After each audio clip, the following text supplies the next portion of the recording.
Islamic scholar Mufti Muhammad Yusuf Taibi Hafizahullah Ta'ala, Fazil Madina University. الحمدللہ رب العالمین والصلاة والسلام علی رسولہ الکریم وعلی آلہ وصحبہ اجمعین۔ آج ہم 15واں پارہ پڑھ رہے ہیں۔ اس میں پہلی سورت سورہ بنی اسرائیل ہے۔ اس کو سورہ اسراء بھی کہتے ہیں۔ اسراء کا معنی سیر کرنا، اس میں معراج کا واقعہ بیان ہوا ہے شروع میں، اور یہ ہجرت سے تھوڑا پہلے نازل ہونے والی صورتوں میں سے ہے۔ اور اس میں شروع میں اللہ فرماتے ہیں سبحان الذی اسریٰ، پاک ہے اللہ جس نے سیر کروائی بعبدہ، اپنے بندے کو۔ رسول اللہ صلی اللہ علیہ وسلم اللہ کا عبد ہیں، اور جو عبد ہوتا ہے وہ معبود نہیں ہوتا، اور ان کے علاوہ بھی ساری کائنات رب کا عبد ہے۔ تو جن کی اللہ کے مقابلے میں عبادت کی جاتی ہے وہ سب عبد ہیں، معبود نہیں۔ اس لیے کسی کی عبادت جائز نہیں۔ جب رسول اللہ صلی اللہ علیہ وسلم کائنات کے افضل ترین شخصیت ہیں اور وہ عبادت کے لائق نہیں ہیں، تو پھر ان کے بعد والا کون ہو سکتا ہے؟ تو اللہ تعالیٰ نے سیر کروائی مسجد حرام سے مسجد اقصیٰ کی طرف، اور وہاں سے پھر آسمان کی طرف۔ مسجد حرام سے اقصیٰ تک کو اسراء کہتے ہیں، اور اقصیٰ سے آسمانوں تک، اوپر تک، اس کو معراج کہتے ہیں۔ معراج عروج سے ہے، عروج کا معنی ہوتا ہے چڑھنا، عروج و زوال اردو میں استعمال ہوتا ہے۔ تو اللہ کو ملنے کے لیے رسول اللہ صلی اللہ علیہ وسلم اوپر گئے، لہٰذا اس کا مطلب صاف صاف یہ ہے کہ اللہ اوپر ہے۔ تو یہ بھی ان دلائل میں سے ہے جو بتاتے ہیں کہ اللہ تبارک و تعالیٰ اوپر ہے، بلند ہے۔ دلائل اور بھی ہیں بہرحال۔ تو اس کا انکار کیا تھا لوگوں نے، مکے والوں نے بھی، اور اللہ تبارک و تعالیٰ نے اس کو ثابت کیا۔ یہ لمبا واقعہ ہے۔ بہرحال اس کی کچھ باتیں اس صورت کی ابتدا میں بیان ہوئی ہیں۔ چونکہ یہ صورت بنی اسرائیل سے تعلق رکھتی ہے تو اس میں بنی اسرائیل کا قصہ کافی لمبا بیان ہوا ہے۔ تو شروع میں 2 نمبر آیت سے لے کر 8 نمبر آیت تک، یا آیت نمبر 2 سے لے کر آیت نمبر 8 تک خصوصاً ان کا تذکرہ ہوا ہے کہ کیسے کیسے یہ فساد مچاتے رہے، اور کیسے کیسے اللہ تعالیٰ ان پر لوگوں کو مسلط کرتے رہے اور ان کی پٹائی ہوتی رہی۔ اور پھر اللہ تبارک و تعالیٰ نے فرمایا ان ھذا القرآن یہدی للتی ہی اقوم، یہ قرآن سب سے صحیح بات کرتا ہے، یعنی سابقہ ساری کتابیں منسوخ ہیں اور یہی سب کی ناسخ ہے، اور یہ شفا اور رحمت ہے۔ وننزل من القرآن ما هو شفاء و رحمہ، ہر قسم کی بیماری کا علاج ہے۔ صحیح بخاری میں ایک آدمی کو سانپ نے ڈس لیا تھا یا بچھو نے، صحابہ کرام نے فاتحہ پڑھی اور بالکل بے سدھ پڑا ہوا تھا، اس کی کوئی جسم میں حرکت نہیں تھی۔ ایک فاتحہ کی پھونک لگی تو اس کی بازو کام کرنے لگی، دوسری فاتحہ پر اس کی دوسری بازو، اس طریقے سے وہ 7 بار دم کرنے سے کھڑا ہو گیا۔ تو قرآن فزیکل بیماریوں کا علاج بھی ہے، اور قرآن جو شیطانی شر ہے اس کا علاج بھی ہے۔ اس کے بعد اللہ تبارک و تعالیٰ نے کچھ ایسے اصول بیان کیے ہیں کہ جو انسان کی کامیابی کی دلیل ہے اور انسان کے انسان ہونے کی طرف اشارہ کرتے ہیں۔ اس سے پہلے کچھ آخرت کا بیان ہے، اور اللہ تبارک و تعالیٰ انسان کا محاسبہ کرے گا۔ اللہ تعالیٰ نے سورج چاند کا سسٹم بنایا تاکہ تم سالوں کا حساب کر سکو، دن کے اوقات کا حساب کر سکو، اور پھر کل انسان الزمناہ طائرہ فی عنقہ، ہر شخص کی گردن میں ہم نے اس کا ریکارڈر لگایا ہوا ہے۔ وَنُخْرِجُ لَهُ يَوْمَ الْقِيَامَةِ كِتَابًا يَلْقَاهُ مَنشُورًا، قیامت والے دن اسی کا پرنٹ نکل آئے گا اور اس کے سامنے پڑا ہوگا اقرأ کتابک، اپنی کتاب پڑھ اور اپنا حساب کرتا چلا جا۔ ڈاکٹر بھی بتاتے ہیں کہ گردن میں ایک ریکارڈر ہے جس میں ہر چیز ریکارڈ ہوتی ہے، اس کی لوکیشنیں بھی اور اس کی آواز بھی اور اس کی تمام چیزیں ریکارڈ وہاں پر ہو رہی ہیں۔ تو بہر صورت اللہ تبارک و تعالیٰ بہت باریک بین ہے اور وہ ریکارڈ کر سکتا ہے۔ جو شخص دنیا میں دنیا چاہتا ہے ہم اس کو دنیا دے دیتے ہیں، اور آخرت میں اس کے لیے کچھ نہیں ہوگا۔ جو آخرت چاہتا ہے اللہ تعالیٰ اس کو آخرت دے دیتا ہے۔ اس کے بعد 23 نمبر سے 37 نمبر آیت میں اللہ تعالیٰ نے وہ 10 اصول بیان کیے ہیں۔ نمبر 1، والدین کے ساتھ احسان کرو۔ نمبر 2، قریبی رشتہ داروں کو، مسکینوں کو، ابن سبیل مسافر کو، ان کا حق دو اور فضول خرچیاں نہ کرو۔ یہ بہت بڑا مسئلہ ہے۔ ہمارا تاجر سمجھتا ہے کہ روٹی حلال کمانا یہ ضروری ہے، اس کے بعد میں آزاد ہوں، میرا مال ہے، میں جہاں چاہوں لگاؤں، بچوں کے نخرے پورے کروں، میں 4 کروڑ روپے کی بچے کی شادی کر دوں، بلکہ اس سے بھی زیادہ کی، تو مجھے کوئی پوچھنے والا نہیں۔ اللہ تبارک و تعالیٰ یہ تصور دے رہے ہیں کہ نہیں، ایسا نہیں، اس میں دوسروں کا حق بھی ہے، سب کو ان کا حق بھی دو اور فضول خرچیاں نہ کرو۔ زیادہ سے زیادہ مال آتا ہے تو زیادہ صدقہ کر کے جنت کو بناؤ۔ رسول اللہ صلی اللہ علیہ وسلم فرماتے ہیں اس وقت تک آدمی قدم نہیں ہلا سکے گا رب کے دربار میں جب تک 3، ایک روایت میں 4 سوالوں کا جواب نہ دے۔ ان میں سے ایک ہے مال کیسے کمایا اور کہاں خرچ کیا۔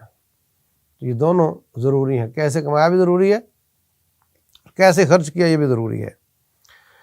تو فرمایا کہ فضول خرچی نہ کرو۔ فضول خرچ جو ہوتے ہیں وہ شیطان کے بھائی ہوتے ہیں۔ اپنے ہاتھوں کو گردن کے ساتھ باندھ کر نہ رکھو اور نہ ہی پورے کے پورے کھول دو، تو تم ملامت زدہ ہو جاؤ گے۔ میانہ روی اختیار کرنا، پیسہ خرچ کرنے میں میانہ روی، ہر کام میں میانہ روی۔ اپنی اولادوں کو اس لیے قتل نہ کرو کہ تم بھوکے مر جاؤ گے، ہم ان کو بھی رزق دیتے ہیں، تمہیں بھی دیتے ہیں۔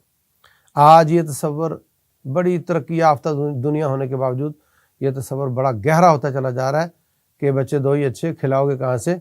اور ان کو لاکھوں کی تعداد میں ماہانہ بچے قتل ہو رہے ہیں، ان کو وقت سے پہلے قتل کر دیا جاتا ہے، اس لیے کہ کمائیں گے کہاں سے، العیاذ باللہ۔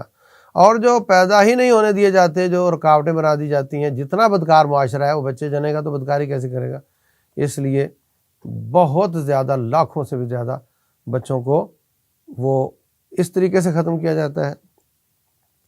اللہ المستعان۔ اور یہ مصیبت ہمارے معاشرے میں بھی سرایت کرتی چلی جا رہی ہے، اور ایسے بھی ہیں جو آپریٹ کروا لیتے ہیں، مرد بھی کروا لیتے ہیں، عورتیں بھی کروا لیتی ہیں کہ بس 2 بچے ہو گئے، اب ہمیں اور نہیں چاہیے۔ تو بعد میں اللہ محفوظ رکھے، کتنی ایسی مثالیں ہیں کہ ان بچوں کو کچھ نہ کچھ ہو گیا اور دونوں ڈگڈگی بجا رہے ہیں، اب نہ وہ ان کو کوئی اٹھ کر پانی دینے والا نہیں، ہائے کریں تو ان کی ہائے سننے والا نہیں۔ اللہ المستعان۔ تو فرمایا بدکاری کے قریب نہ جاؤ اور کسی نفس کو قتل نہ کرو، یتیم کا مال ہڑپ نہ کرو، اور اپنے وعدے پورے کرو، اور ماپ تول میں کمی نہ کرو، اپنا ترازو ٹھیک رکھو۔ ولا تقف ما لیس لک بہ علم، جس کا تجھے پتہ نہیں اس کے پیچھے مت پڑو۔ اب کتنے لوگ پوچھتے ہیں جی وہ تورات میں نے پڑھی تھی تو ایسے اس میں یہ تھا، تو نے قرآن سیکھ لیا کہ اب تو تورات کے پیچھے پڑ گیا۔ جب اڑنا نہ آتا تو اڑنا کیوں ہے؟ جب تک آپ کو بیس دین کی معلوم نہیں تو آپ لوگوں کے اشکال اور مستشرقین اور الحاد کے ملحدوں کے اشکالات پڑھنے شروع کر دو گے تو پھر تو دماغ خراب ہوگا نا آپ کا۔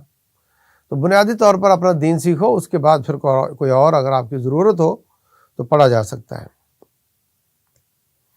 اور فرمایا کہ تمہارے کان، تمہاری آنکھ اور تمہارے دل، اس کا اللہ تعالیٰ آپ سے سوال کرے گا۔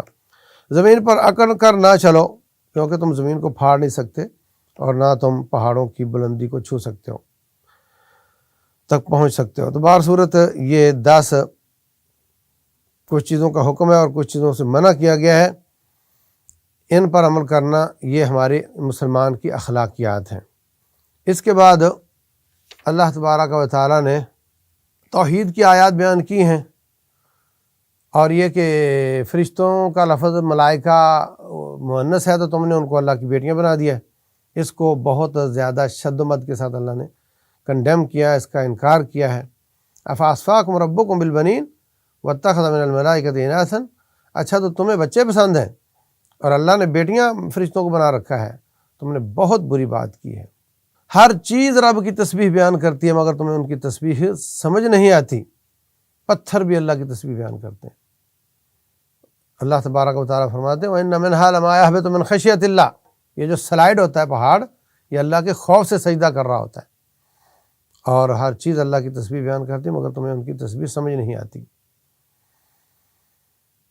پھر نبی صلی اللہ علیہ وسلم کا جو رد کرتے تھے اور آپ پر مذاق اڑاتے تھے، کچھ ان کا رد کیا ہے رب ذوالجلال والاکرام نے، اور اس کے بعد اللہ تعالیٰ نے فرمایا وَإِن مِّن قَرْيَةٍ إِلَّا نَحْنُ مُهْلِكُوهَا قَبْلَ يَوْمِ الْقِيَامَةِ وَمُعَذِّبُوهَا عَذَابًا شَدِيدًا۔ ہر بستی کو قیامت سے پہلے ایک بار ضرور ٹھکائی ہوگی، ایک بار ضرور پٹائی ہوگی ہر بستی کی۔ اور آپ دیکھتے ہیں پت جھاڑ لگتا رہتا ہے، آپ کے عراق میں کئی بار لگ چکا ہے، افغانستان میں کئی بار لگ چکا ہے، اور ہمارے علاقوں میں بھی۔ تو پوری دنیا میں کوئی بستی نہیں بچے گی جہاں ایک بار ان کی نافرمانیوں کی وجہ سے ان کا کوئی نہ کوئی ان پر اللہ تعالیٰ عذاب نازل نہ کرے۔ اس کے بعد تھوڑا سا تذکرہ ہے سمود، قوم سمود کا، ان کو جو ایک اونٹنی دی گئی تھی، اور فرمایا کہ ہم نے وما جعلنا الرؤيا التي أريناك إلا فتنة للناس والشجرة الملعونة في القرآن، ہم نے مکے والوں کے لیے تیرا خواب اور اس درخت کو فتنہ بنایا، آزمائش بنا دیا۔ رسول اللہ صلی اللہ علیہ وسلم کو خواب آیا تھا کہ میں معراج پہ گیا تھا، تو ایک معراج حقیقتاً ہوا ہے اور ایک خواب میں ہوا ہے، اور نبیوں کی خواب بھی حقیقت ہوتی۔ دوسرا وہ درخت، کہنے لگے جی درخت یہ جو زقوم کا ہے، جہنم میں ہے، تو درخت تو آگ میں جل جاتا ہے، تو یہ کیسے محفوظ رہے گا؟ تو اس طریقہ کے عقلی باتیں آگے لے جا کر اور قرآن کو ٹکرانا، یہ مکے کے مشرکوں کا کام تھا، اور آج کل کے عقلانی جو ہیں، جو ہر بات میں لاجک تلاش کرتے ہیں، وہ بھی اسی طرح کی الٹی سیدھی باتیں کر کے کتاب و سنت کا رد کرتے ہیں۔ اس کے بعد اللہ تعالیٰ نے آدم علیہ السلام کا قصہ بیان کیا ہے کہ آدم علیہ السلام کو اللہ تعالیٰ نے پیدا کیا، سجدہ کروایا، تو شیطان باز نہیں آیا اپنی حرکتوں سے، اور اللہ تبارک و تعالیٰ کی حکم کی نافرمانی کی۔ اللہ نے اس کو مہلت دی، اس نے کہا جناب میں ہر قسم کی محنت کروں گا اور اللہ تعالیٰ کی مخلوق کو اپنے ساتھ لے کر جہنم میں جاؤں گا۔ اللہ نے فرمایا ان عبادی لیس لک علیہم سلطان وکفی بربک وکیلا، 65 نمبر آیت ہے۔ فرمایا میرے بندے تیرے کہے پر نہیں لگیں گے، وہ میں ان کا وکیل ہوں گا، اور وہ تیری بات نہیں مانیں گے، تیری بات وہی مانیں گے جو تیرے ساتھی ہوں گے۔ اس کے بعد اللہ فرماتے ہیں اللہ تبارک و تعالی سے تم دعائیں کرتے ہو، اور جب وہ تکلیف رفع کر دیتا ہے تو تم منہ پھیر لیتے ہو، اور جب تم سمندر میں ہوتے ہو تو اللہ کو پکارتے ہو، اور جب باہر آ جاتے ہو تو پھر شرک کرتے ہو۔ تو کیا خشکی میں اللہ تعالیٰ تمہیں دنسا نہیں سکتا، یا تم پر پتھروں کی بارش نہیں کر سکتا، یا تمہیں دوبارہ اڑا کر کے سمندر میں نہیں لے جا سکتا، اور پھر تم پر ہوائیں تیز چلا کر کے تمہیں غرق نہیں کر سکتا؟ تو تم اللہ تعالیٰ سے بے خوف کیوں ہو جاتے ہو؟ یہ آیت نمبر 67 68 59 ہے 69 ہے۔ اس کے بعد فرمایا ہم نے بنی آدم کو عزت دی، اور اس کو خشکی اور تری میں اس کی حفاظت کی، اور اس کو بہت زیادہ فضیلت عطا کی۔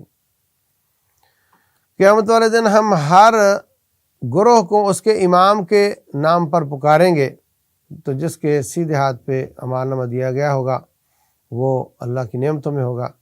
یہ قیامت کا کچھ بیان ہوا ہے۔ اس کے بعد ہجرت قریب تھی، تو اللہ تعالیٰ نے تہجد کی مزید تاکید کی ہے، اقم الصلاۃ لدلوک الشمس الی غسق اللیل وقرآن الفجر، تو اور اس کے ساتھ ومن اللیل فتہجد بہ نافلۃ لک، نبی صلی اللہ علیہ وسلم کو تہجد کا حکم دیا، اور کہا یہ مجھ سے دعا کرو رب ادخلنی مدخل صدق واخرجنی مخرج صدق واجعل لی من لدنک سلطانا نصیرا، یا اللہ جہاں میں داخل ہو رہا ہوں اس کو بھی اچھی جگہ پہ مجھے داخل کر، اچھی جگہ سے مجھے نکال، تو یعنی میرے لیے ہجرت کی جگہ کا کوئی اچھا انتظام فرما دے۔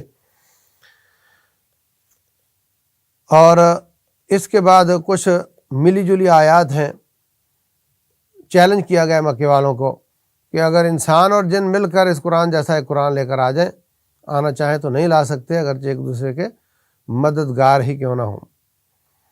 یہ مکے والے کہتے ہیں ہم آپ پر ایمان نہیں لائیں گے یہاں تک کہ آپ زمین سے چشمے نکال دیں، اور یا آپ کا کوئی باغ ہو، یا اس میں نہریں چلتی ہوں، یا آسمان سے کوئی ٹکڑا کاٹ کر کے نیچے پھینک دے، یا آپ کہیں تو فرشتے آگے سے آ رہے ہوں ہم ان کو دیکھ رہے ہوں، یا آپ کا سونے کا گھر ہو، یا آپ آسمان پر چڑھ کر دکھا دیں، اور ہم آپ کو کبھی نہیں مانیں گے حتیٰ کہ آپ آسمان سے ایک کتاب لے کر اتریں، ہم اس کو خود پڑھیں تو پھر ایمان لائیں گے۔ ان سے کہو میرا رب پاک ہے، میں تو ایک انسان رسول ہوں، میں تو میرے ہاتھ میں یہ سارے معجزات نہیں ہیں۔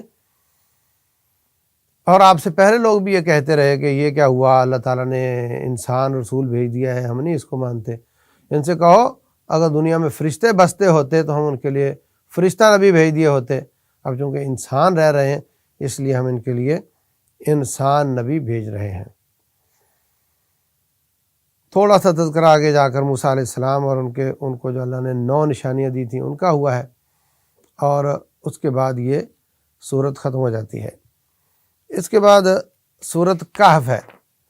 کہف کا معنی ہوتا ہے غار۔ غار ایک تھی، اس میں کوئی پرانے زمانے کے بات ہے، قصہ اللہ نے بیان کیا ہے، تو اس غار کا قصہ چونکہ اس میں ہے اس لیے اس کا نام سورت کہف ہے۔ یہ سورت مکی ہے اور الحمدللہ سے شروع ہونے والی 5 میں سے ایک ہے۔ ہجرت حبشہ سے پہلے نازل ہوئی، اور اصحاب کہف کا قصہ اس میں بیان کیا گیا ہے کہ جس طرح مسلمانوں کی کیفیت ہے اسی طرح اصحاب کہف کی کیفیت تھی، جس طرح اللہ نے ان کی مدد کی تھی اس طرح اللہ آپ کی بھی مدد فرمائے گا۔ اس میں 4 قصے بیان ہوئے، اس میں سے جو پہلے 3 قصے ہیں وہ ہمارے آج کے پارے میں ہیں، اور ایک قصہ جو ہے وہ اگلے پارے میں ہے۔ رسول اللہ صلی اللہ علیہ وسلم نے یہ سورت پڑھنے کا حکم دیا ہے جمعہ والے دن، جمعہ کی پچھلی رات مغرب سے لے کر جمعہ والے دن مغرب تک اس کو پڑھنا چاہیے۔ فرمایا جو شخص اس کو پڑھتا ہے وہ دجال کے فتنے سے بھی محفوظ رہے گا، اور اگلے جمعے تک اس کے لیے اللہ نور پیدا کرے گا۔ طبرانی کی ایک روایت میں ہے کہ جو پچھلی رات، جمعے سے پچھلی رات میں اس کو پڑھتا ہے، اللہ تعالیٰ اس کے اور کعبۃ اللہ کے بیچ میں راستہ منور کر دیتا ہے۔ تو بار صورت اس کو پڑھنا چاہیے۔ پہلا شروع میں اللہ تبارک و تعالیٰ نے اصحاب کہف کا قصہ بیان کیا ہے۔ یہ کچھ لوگ تھے، وقت کے بادشاہ نے ان کو مجبور کیا کہ تم کافر ہو جاؤ۔ یہ مومن تھے، یہ اپنا ایمان بچا کر نوجوان تھے، بھاگ کر ایک غار میں چلے گئے۔ غار میں جب لیٹ گئے اور خیال تھا کہ ابھی دوبارہ آرام کر کے اٹھیں گے، حالات دیکھیں گے، باہر نکلیں گے، دیکھتے ہیں کیا ہوتا ہے، تو اللہ تعالیٰ نے ان کو سلا دیا۔ اب روٹین میں انسان جب زندہ ہوتا ہے تو اس کے بال بڑھ رہے ہوتے ہیں، ناخن بڑھ رہے ہوتے ہیں، اور وقت گزرنے کے ساتھ کپڑا پھٹ جاتا ہے اس کا، لیکن اللہ تعالیٰ نے ان پر یہ اپنی ایسی شفقت فرمائی کہ 309 سال تقریباً یہ وہاں رہے، نہ ان کے بال بڑھے، نہ ناخن بڑھے، نہ ان کے کپڑے پوسیدہ ہوئے، بلکہ ان کے ساتھ ایک کتا تھا، وہی بیٹھا وہیں سوتا رہا، وہیں سلامت رہا۔ 3 صدیوں کے بعد جب اٹھے ہیں تو کہنے لگے اٹھو بھائی اٹھو، بھوک لگی ہوئی ہے۔ تو بالکل کوئی چیز چینج نہیں تھی۔ کہنے لگے کتنا ایک سوئے ہو؟ کسی نے کہا 2 گھنٹے، 4 گھنٹے، 10 گھنٹے سوئے۔ تو کہا کہ یہ پیسے لے جاؤ، اپنی چاندی کے سکے لے جاؤ اور جا کر پاکیزہ سا کھانا لے کر آنا، اور سنو کسی کو کانو کان خبر نہ ہو کہ آپ کہاں سے آئے ہو، ہمارے یہاں ہونے کا پتہ نہیں چلنا چاہیے، ورنہ وہ آپ کا یا ایمان بدل دیں گے یا آپ کو قتل کر دیں گے۔ تو جب انہوں نے جا کر سکہ پیش کیا تو وہ کہنے لگے یہ تو 3 صدیاں پرانا سکہ ہے، یہ کہاں سے لے آئے ہو تم؟ تو بہر صورت یہ قصہ بیان کر کے اللہ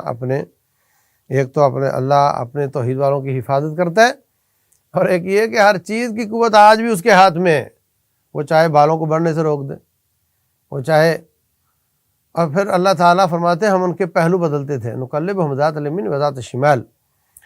اور سورج ایسی جگہ پر وہ واقع تھی کہ سورج ادھر آئے تو بھی ان پر سورج نہیں پڑتا تھا، ادھر آئے تو بھی سورج نہیں پڑتا تھا۔ تو ایک تو یہ قصہ بیان ہوا ہے۔ اس کے بعد اللہ فرماتے ہیں وَلَا تَقُولَنَّ لِشَيْءٍ إِنِّي فَاعِلٌ ذَلِكَ غَدًا إِلَّا إِن يَشَاءَ اللَّهُ، کوئی کام میں کل کروں گا مت کہنا ہے میرے حبیب، مگر یہ کہنا انشاءاللہ کل کروں گا۔ تو انشاءاللہ ضرور کہنا چاہیے، ہر کام پر کہنا چاہیے۔ اللہ تبارک و تعالیٰ کو غصہ آتا ہے کہ کرنے والا میں ہوں اور میرا نام ہی کوئی نہیں۔ جو کام تم نے کرنا ہے کہو انشاءاللہ، اگر اللہ نے چاہا تو کروں گا۔ رسول اللہ صلی اللہ علیہ وسلم فرماتے ہیں حضرت سلیمان علیہ السلام نے فرمایا کہ میں اپنی 100 بیویوں کے پاس جاؤں گا اور اللہ 100 بچے دے گا اور سب مجاہد بنیں گے۔ تو یہ نبی کی چاہت ہے کہ بچے ہوں تو جہاد کے لیے۔ تو انشاءاللہ نہیں کہا تو ایک بچہ پیدا ہوا، صرف وہ بھی ادھورا تھا۔ رسول اللہ صلی اللہ علیہ وسلم فرماتے ہیں اگر انشاءاللہ پڑھ لیے ہوتے تو اللہ تعالیٰ ان کی حاجت پوری کر دیا ہوتا۔ ایک رات میں 100 بچے ہوتے، اور جب وہ پیدا ہوتے تو بعد میں بڑے ہو کر جوان ہو کر سپاہی بنتے، 100 مجاہدوں کی فوج تیار ہو جاتی۔ انشاءاللہ نہیں کہا تو نبی ہونے کے باوجود ان کی دعا قبول نہیں ہوئی۔ اندازہ لگایا آپ۔ اس کے بعد اللہ تعالیٰ نے 2 آدمیوں کا قصہ بیان کیا ہے۔ ایک آدمی بڑا سیٹ تھا، اس کے پاس باغ واغ تھا اور جناب چاروں طرف کھجوریں، اندر کھیتیاں اور بہت مزہ۔ تو ایک غریب کو کہنے لگا، باتیں ہو رہی تھی، کہہ رہا ما اظن ان تبید هذه ابدا وما اظن الساعة قائمة، مجھے نہیں لگتا کہ میرا باغ کبھی بھی ختم ہو، اور مجھے نہیں لگتا کہ قیامت قائم ہو۔ ولا ارددت الى ربی لاجدن خیرا منها منقلبا، اگر بالفرض آپ جو کہتے ہو کہ مرنا پڑے گا تو اللہ کے پاس جا کر میرے پاس اس سے بھی اچھا باغ ہوگا۔ تو وہ کہنے لگا اللہ کا خوف کر، اللہ کا شکر ادا کر، اور اللہ تعالیٰ کے سامنے تکبر نہ کر، اللہ چاہے تو یہ تیرا باغ ختم کر دے اور مجھے اللہ تعالیٰ اس سے بھی اچھا باغ دے دے، یہ سارے رب کی قدرتیں ہیں، اس کے ہاتھ میں ہے، تو اس طرح کی بات نہ کر۔ تو قال له صاحبہ اکفرت بالذی خلقک من تراب، اس کا کفر کر رہے ہو، اس کی ناشکری کر رہے ہو۔ تو ایسا ہی ہوا، ایک طوفان آیا اور اس کا سارا باغ تباہ و برباد ہو گیا اور وہ ہاتھ مسلتے رہ گیا۔ تو پیسے والے جو لوگ ہیں ان کو غریبوں کا خیال رکھنا چاہیے، نہ کہ ان کو غریبوں کے غربت کا مذاق اڑانا چاہیے، اور نہ یہ کہ ان کو تکبر کرنا چاہیے اور فضول خرچی۔ اس سے بچ کر جتنا آمدن زیادہ ہو اتنا صدقہ زیادہ کر کے آخرت کا گھر سیدھا کرنا چاہیے۔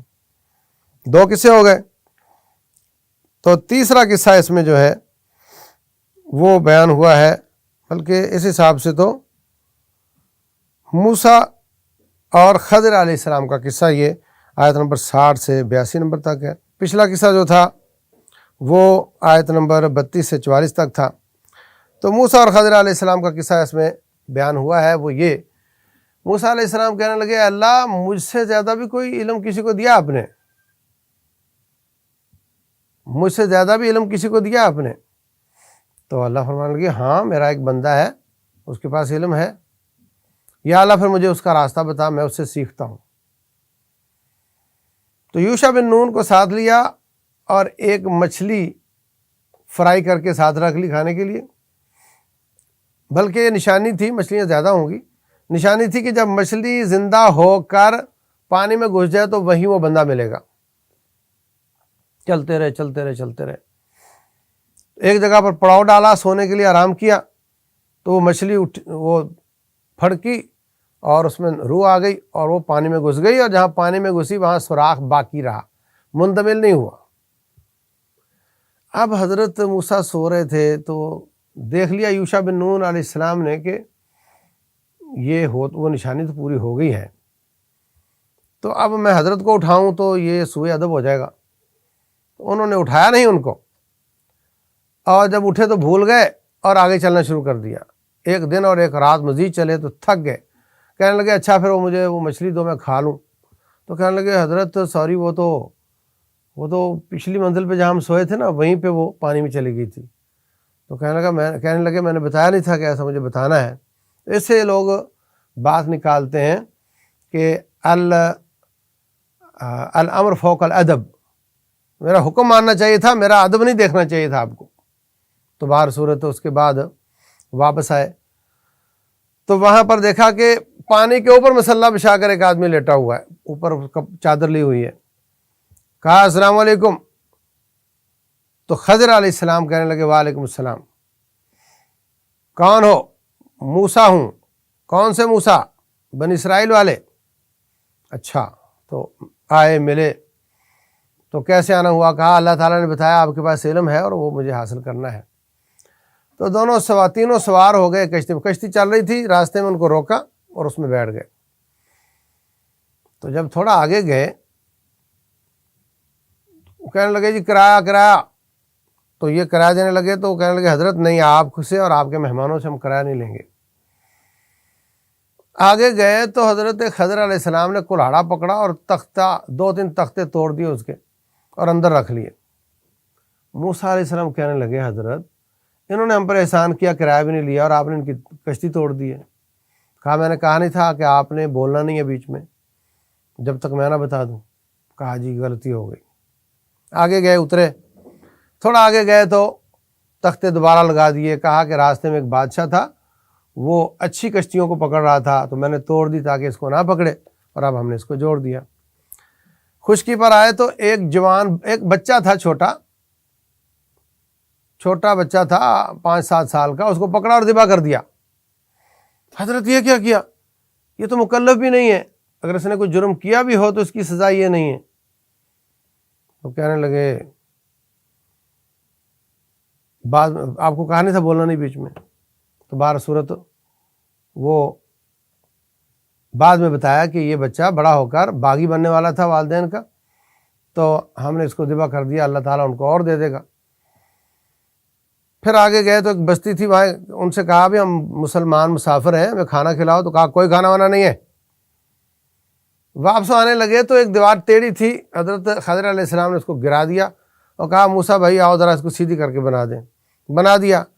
تو بھوک لگی ہوئی تھی، موسیٰ علیہ السلام کہتے ہیں جی حضرت ویسے انہوں نے ہمیں کھانا نہیں دیا، تو اب تو ہم نے مزدوری کی ہے، اب تو ہمارا کھانا بنتا ہے۔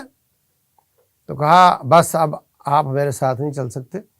یہ یتیم بچے تھے، ان کے والدین نیک تھے، ان کی نیکی کی وجہ سے میں نے ان کی دیوار سیدھی کیا اور اس کے نیچے ان کا خزانہ ہے، اور یہ نکلیں گے، اگر گر جاتی تو لٹ جاتا، بچے چھوٹے ہیں، اب یہ کافی دیر چل جائے گی، اس وقت تک بچے جوان ہو جائیں گے اور نکال لیں گے۔ تو اس میں کافی سارے اسباق ہیں، کافی ساری چیزیں ہیں جو شرع میں آتی ہیں، خلاصے میں تو اتنا قدر ہی بیان ہو سکتا ہے۔ اللہ تبارک و تعالی عمل کی توفیق دے۔ واللہ اعلم، وصلی اللہ وسلم وبارک علی نبینا محمد۔